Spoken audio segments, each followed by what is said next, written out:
Hello friends, तो IPO के इतने सारे बाहर चालू हैं। लास्ट एक महीने में बहुत सारे आईपीओज आ रहे हैं। ऐसे केस में बहुत सारे लोगों के बहुत सारे मिथ्स होते हैं, थॉट प्रोसेस होते हैं कि यार आईपीओ में ऐसा हो जाएगा वैसा हो जाएगा। सो मैं इस वीडियो में आपके ऐसे 6 मिथ्स क्लियर करने वाला हूं एंड एट लास्ट मैं एक बोनस भी बताने वाला हूं, एक बोनस टिप। सबसे पहला मिथ, लोगों को लगता है कि अगर मैं फर्स्ट डे अप्लाई कर दूंगा तो मेरा आईपीओ लगने का चांस बढ़ जाएगा।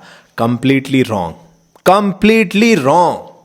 आप चाहे फर्स्ट सेकंड में अप्लाई करो चाहे लास्ट सेकंड में अप्लाई करो, फर्क नहीं पड़ता। 3 दिन के ओपन विंडो में जितने भी एप्लीकेशंस जाते हैं वो सब पहले इकट्ठा होते हैं। इकट्ठा होने के बाद उसमें से मशीन ऑटोमेटिकली सिलेक्ट करती है रैंडम। इट डजंट मैटर आपने पहले अप्लाई किया था या लास्ट में अप्लाई किया था। सो आई थिंक अब आप आईपीओ अप्लाई करने की बहुत ज्यादा जल्दीबाजी सिर्फ नहीं करोगे, आप आराम से वेट करके एनालिसिस करके ही अप्लाई करोगे।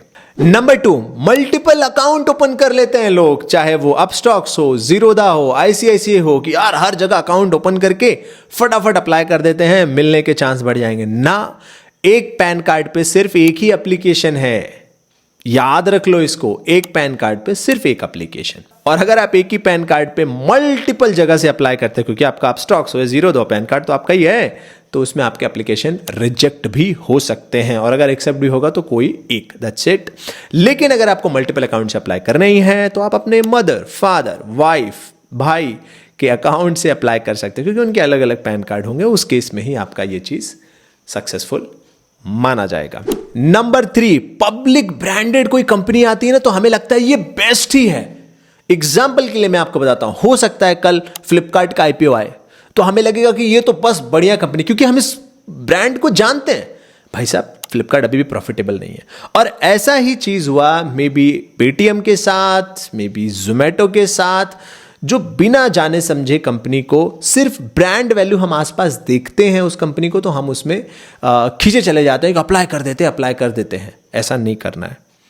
कंपनी का बिना डिटेल पढ़े नहीं करना है। कंपनी की ब्रांड वैल्यू और कंपनी के फाइनेंशियल्स कंप्लीटली डिफरेंट चीज है।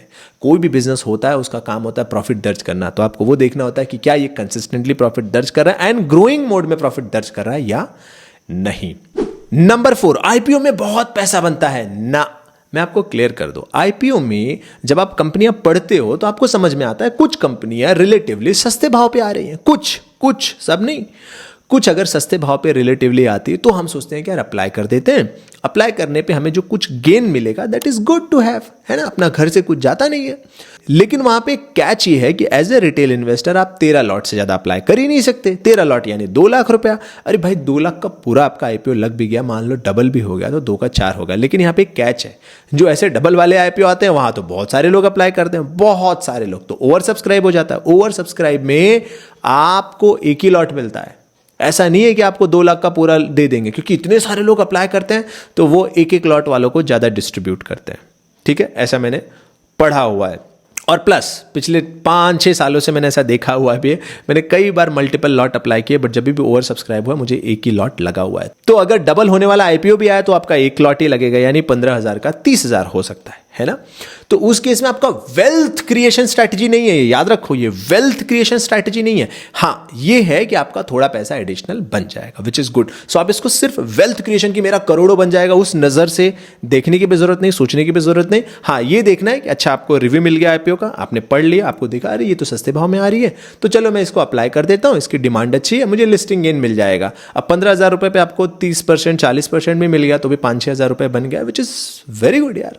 कोई घाटा नहीं है, प्रॉफिट ही है। नंबर 5 इस कंपनी जो पब्लिक जा रही है उसकी फाइनेंशियल्स अच्छे ही होंगे। लोग मान लेते हैं कि कंपनी अच्छी हो, वही जो मैंने ब्रांड वैल्यू वाला पॉइंट बताया कि ब्रांड के हिसाब से या फिर आईपीओ आ रहा है तो मतलब अच्छी ही होगा ना, ऐसा नहीं है। फाइनेंशियल्स देखने पड़ते हैं। फाइनेंशियल्स देखने के बाद, एंड व्हेन आई से फाइनेंशियल्स, मतलब देखो कोई भी बिजनेस आ रहा है वो उसका ऑब्जेक्टिव क्या है, प्रॉफिट दर्ज करना। तो प्रॉफिटेबल है तो ही उसमें आप जाओ, है ना। अगर प्रॉफिटेबल नहीं है, फाइनेंशियल अच्छे नहीं है तो मत जाओ, मत अप्लाई करो, अवॉइड कर दो, कोई दिक्कत नहीं। जैसे पेटीएम था, जैसे जोमेटो था, जैसे पॉलिसी बाजार था, ऐसे बहुत सारे आईपीओ थे जो आप स्किप भी कर सकते थे। एंड नंबर 6 इज, बहुत सारे लोगों को लगता है कि जो भी इसका प्राइस है ना इसके ऊपर ही खुलेगा। बहुत सारे लोग, और मैंने बहुत सारे लोगों को ये भी देखा, जिस दिन वो लिस्ट होता है ना उस दिन सोचते हैं खरीद लेते हैं, यहां से ऊपर जाएगा। ना ना ना ना ना ना, गलती मत करना ऐसा। कोई गारंटी नहीं है कि ऊपर जाएगा, नीचे भी जा सकता है, बहुत तेजी से नीचे जा सकता है। तो कुछ भी हो सकता है, उस चक्कर में मत पड़ो कि भाई जैसे जिस दिन लिस्ट हुआ तुरंत बाय कर लेता हूं ऊपर जाएगा ना। सो ये थे 6 मिथ्स। आई थिंक आपको ये डाउट्स क्लियर हो गए होंगे। अब आप आने वाले आईपीओ में एक अलग और सिंपल थॉट प्रोसेस के साथ अप्लाई करेंगे। इसके अलावा कौन से आईपीओ में अप्लाई करना चाहिए, कौन से में नहीं अप्लाई करना चाहिए, इसका पूरा एनालिसिस मैंने एक काम किया। मैंने 1.5 साल के सारे आईपीओस निकाले और एक एनालिसिस किया, और मैं आपको बताता हूं उस एनालिसिस पे मैंने एक वीडियो बनाया 91 आईपीओस का, वो आप इसको देखो। उससे आपको कौन से आईपीओ में अप्लाई करना नहीं करना, उससे आपको एक आइडिया आ जाएगा। सो ये थे काफी famous myths about IPOs. I hope इससे आपको फायदा होगा। सो मिलते हैं नेक्स्ट वीडियो में। Thank you so much and जय हिंद।